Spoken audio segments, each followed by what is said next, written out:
देशभर गाजलेल्या नीट परीक्षेतील वाद आता विद्यार्थ्यांच्या भविष्यावर घाला घालत असल्याचा आरोप होतोय। पेपरफुटी, फेरपरीक्षा आणि त्यानंतर आता गुणांमधील मोठ्या तफावतीमुळे विद्यार्थी आणि पालकांमध्ये संतापाची लाट उसळली आहे। हिंगोलीतील एका विद्यार्थिनीच्या निकालानं हा प्रश्न पुन्हा एकदा ऐरणीवर आलाय।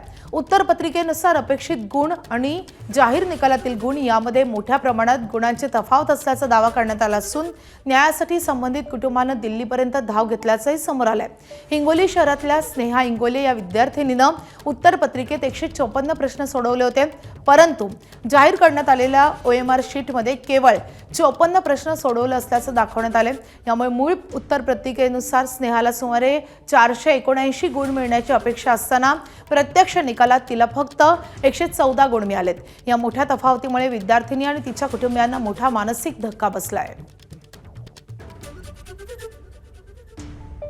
परत इतक्या मानसिक धक्क्यातून मी पेपर परत दिल्याच्या नंतर मी 154 क्वेश्चन सॉल्व्ह केले, पण जेव्हा OMR आली, OMRचा जो खूप मोठा गोंधळ झाला, त्या गोंधळातून ती OMR भेटली आणि मग जेव्हा OMR आली, OMR फक्त 54 क्वेश्चन मी टिक केले, पण मी टिक 154 क्वेश्चन केले होते, फक्त OMR वर काय आलं की 54 क्वेश्चन तुम्ही सॉल्व्ह केले, 100 क्वेश्चन नाही सॉल्व्ह केले डायरेक्ट, त्यांचं असं म्हणणं आले। माझं फक्त आणि मला मार्क म्हणजे अपेक्षित मार्क माझे जे मी सोडवले त्याच्यावर माझे अपेक्षित मार्क 479 आहेत, पण मला 114च मार्क आलेत। माझी फक्त एवढीच विनंती आहे NTA कडे, सरकारकडे, सगळीकडे की माझी जी ओरिजिनल OMR आहे ती मला द्यावी।